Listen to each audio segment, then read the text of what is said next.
και ακόμη γιατί τον απείλασαν από το Άγιον Όρος των Θεοδόρητων Μαύρων, ακριβώς για αυτές τις περίεργες θέσεις, οι οποίες αν έπρεπε να εξεταστούν είναι κακόδοξες πέρα και πέρα, διότι έχουν αναγάγει και τις 13 ημέρες σε θέμα σωτηρίας. Δηλαδή είναι θέμα ημερών για να σωθώ. Τι λένε το πρώτο πράγμα? Είσαστε με το νέο ημερολόγιο, δεν θα σωθείτε. Γιατί κύριοι δεν θα σωθούμε? Γιατί? Επειδή είμαστε με το νέο ημερολόγιο. Το θέμα των 13 ημερών είναι εκείνο το οποίο θα μας σώσει ή δεν θα μας σώσει.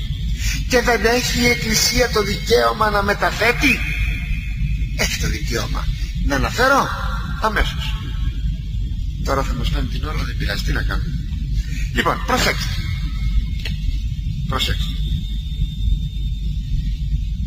Υπάρχει πιο κεντρική εορτή από την εορτή του Πάσχα?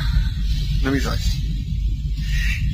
Η μόνη γιορτή που είναι καθορισμένη μετακριβίας στην Καινή Διαθήκη είναι η εορτή του Πάσχα. Διότι δεν έχουμε παρά να δούμε πότε γιορτάζουν οι Εβραίοι, πότε γιόρταζαν και πότε γιορτάζουν, οι οποίοι δεν έχουν αλλάξει. Και η ημερομηνία της γιορτής του Πάσχα στους Εβραίους πέφτει κάπου τέλη του μηνός Μαρτίου, του μηνός Νισάν, 15η του μηνός Νισάν, δηλαδή συμπίπτει με το τέλος του μηνός Μαρτίου. Ωραία. Εντελώς καθορισμένη αυτή η γιορτή. Οι πατέρες άλλαξαν τη γιορτή. Γιατί? Επειδή όταν έγινε η πρώτη Οικουμενική Σύνοδος, είπαν η εορτή του Πάσχα θα είναι και θα είναι κινητή η εορτή. Γιατί? Για να μην συμπίπτει με το εβραϊκό Πάσχα.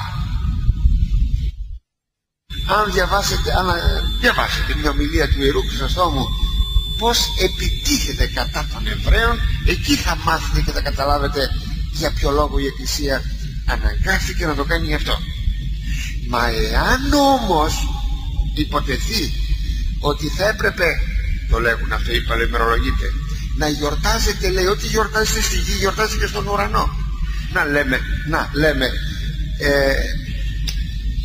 σήμερον κρεμάται επί ξύλου. Αυτό το σήμερον σημαίνει ότι γίνεται εδώ στη γη γίνεται και στον ουρανό. Μα αστεία πράγματα. Υπάρχει ημερονύκτιο στον ουρανό. Εκεί υπάρχει μια συνεχής εορτή. Είναι αστείο. Αλλά όμως εάν υποτεθεί ότι μεταθέτω με το Πάσχα, τότε δεν θα συνέπιπτε, αν υποτεθεί ότι γιορτάζουμε εδώ στη γη, με τη γιορτή που θα γίνεται του Πάσχα, τι κρίμα που να σκέφτονται έτσι στενόκαρδα, επάνω στον ουρανό. Μα δεν το σκέφτηκαν οι πατέρες έτσι, γιατί είναι ανόητο. Απλούστατα είναι ανόητο. Πρώτη λοιπόν περίπτωση είναι αυτή, βασική, θεμελιώδης. Άλλες γιορτές δεν ξέρουμε ακριβώς, μήνυμες Αγίων κλπ, δεν ξέρουμε. Τα Χριστούγεννα επί παραδείγματι, τα Χριστούγεννα δεν είναι γραμμένα στην Αγία Γραφή, από κάτι παραδόσεις. Ο Ιερός Χρυσόστομος έκανε μια ομιλία και απέδειξε ότι πράγματι εγεννήθη ο Χριστός την 25η Δεκεμβρίου. Εάν ήταν θέμα σωτηρίας, δεν θα εγγράφεται στην Αγία Γραφή πότε ο Χριστός γεννήθηκε. Αλλά μόνο γράφτηκαν εκείνα που έχουν σχέση με τη σωτηρία μας. Άλλη περίπτωση.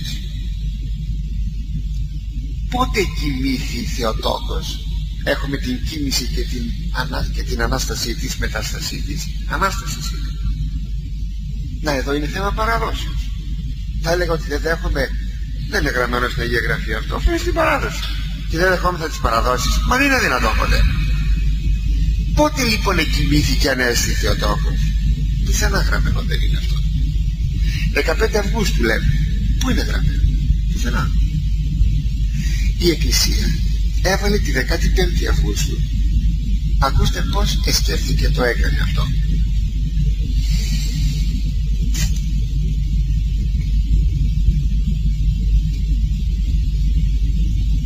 «14 Σεπτεμβρίου έχουμε την ύψωση του Τιμίου Σταυρού».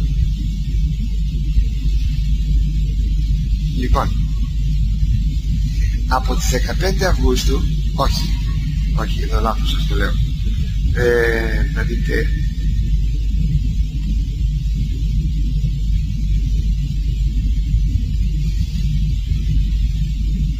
συγγνώμη, θα πιάσω κάτι άλλο, το έχω ξεχάσει αυτή τη στιγμή. Η μεταμόρφωση του Χριστού.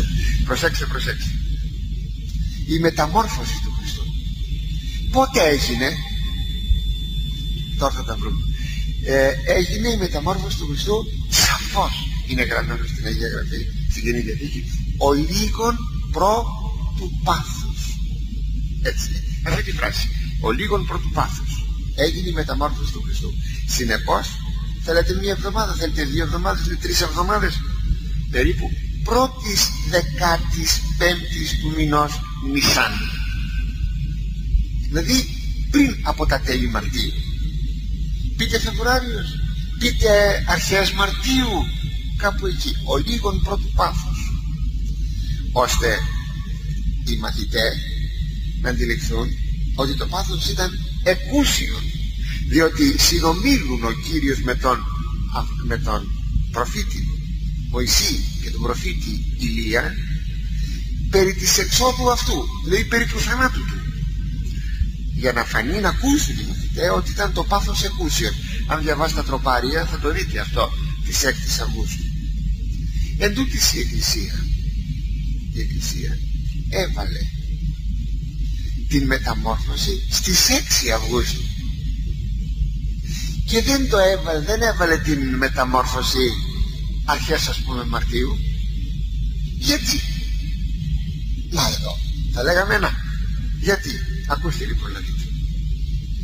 Διότι από τις 6 Αυγούστου έως τις 14 Σεπτεμβρίου, που είναι η ύψωση του Τιμίου Σταυρού, είναι 40 ημέρες. Τώρα τα βρήκαμε. Λοιπόν, είναι 40 ημέρες. 40 ημέρες. Οπότε θέλει η Εκκλησία, η οποία είναι ασκητική, η Ορθόδοξος Ανατολική Εκκλησία, θέλει ανά πάσα στιγμή να προβάλλει Σταυρό και Ανάσταση. Σταυρό και Ανάσταση. Δηλαδή είναι Σταύρο Αναστάσιο. Και τι κάνει τώρα η Εκκλησία? Από εδώ είναι η Μεγάλη Σαρακοστή, την Άνοιξη.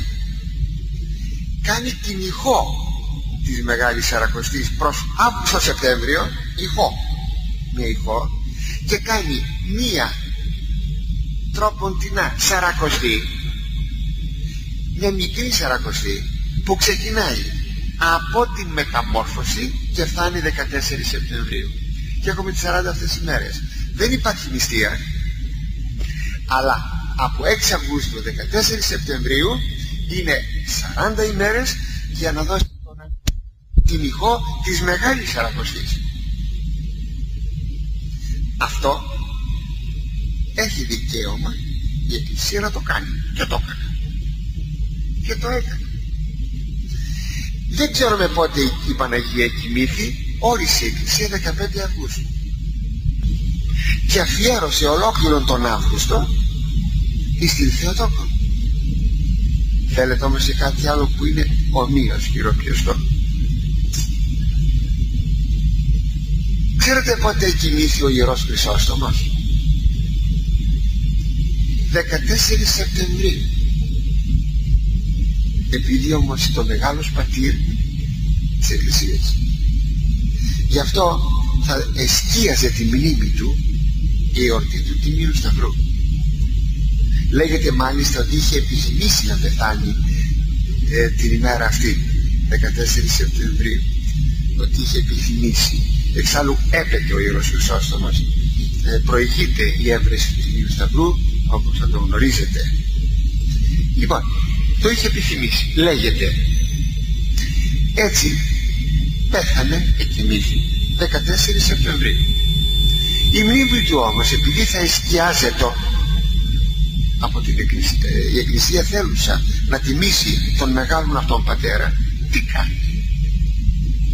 Μεταθέτει τη μνήμη του στις 13 Νοεμβρίου για να είναι ξεχωριστά. Τι θα έλεγε λοιπόν κανείς? Θα κατηγορούσε τους πατέρες της Εκκλησίας μας για αυτές τις μεταθέσεις? Και παραδεχόμαστε ότι κακώς έγινε το νέο ημερολόγιο. Προσέξτε, από πού και γιατί κακώς? Απλούστατα διότι έγινε βεβαιασμένα. Τίποτα άλλο δεν είναι. Τίποτα άλλο δεν είναι. Σας κάνει εντύπωση ότι η Ρωσία που έγινε αθεϊστικό κράτος δεν άλλαξε το ημερολόγιο? Σας κάνει εντύπωση? Όταν είπαν στον Στάλιν να αλλάξει το κυριλικό αλφάβητο και να το κάνουν, δεν ξέρω, σλάβικο ή λατινικό, ξέρετε τι είπε? Κάτω τα χέρια από την Αγία μας γλώσσα, είπε ο Στάλιν. Γιατί δεν άλλαξε λοιπόν το κυριλικό? Δεν θα πει κυριλικό, ο Κύριλλος, Μεθόδιος ο Κύριλλος που δίδαξαν τους Σλάβους, και τα γράμματα τα ρωσικά, αν τα δείτε και με στιγμή, νομίζετε πως είναι βυζαντινά. Βυζαντινά είναι, αλλά με κάποιες παραλλαγές.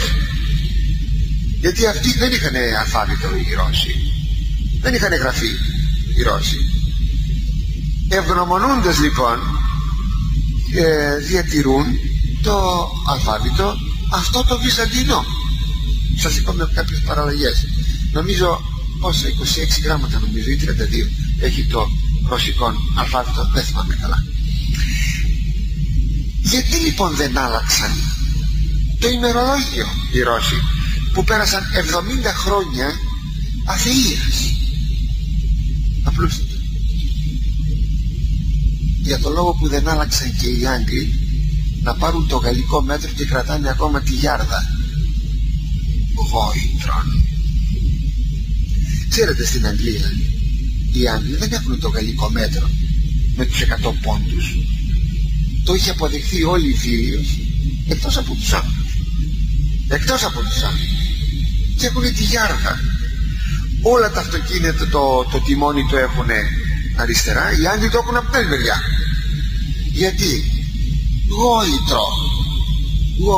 Και οι Ρώσοι το ίδιο. Γόητρο. Τι δηλαδή? Ξέρετε, η Ρωσία με την Δύση ήταν αυτό που ήτανε. Τα λέμε όλα. Συνεπώς, γιατί να αλλάξουμε το ημερολόγιο?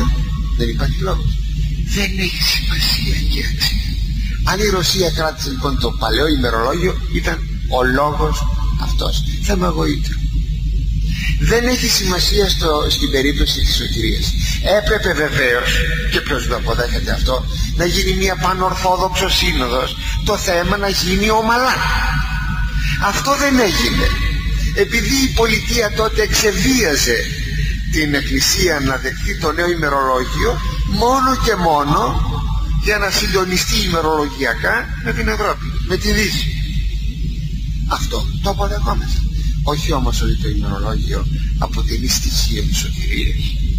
Αυτό ήδη αποτελεί, δεν το λέω εγώ, το έχουν πει εκείνοι που είναι αρμόδιοι, ήδη αποτελεί μια αίρεση. Διότι όταν λέμε ότι μπορεί να σώζεται ή να μη σώζεται κανείς από τις 13 ημέρες, όχι.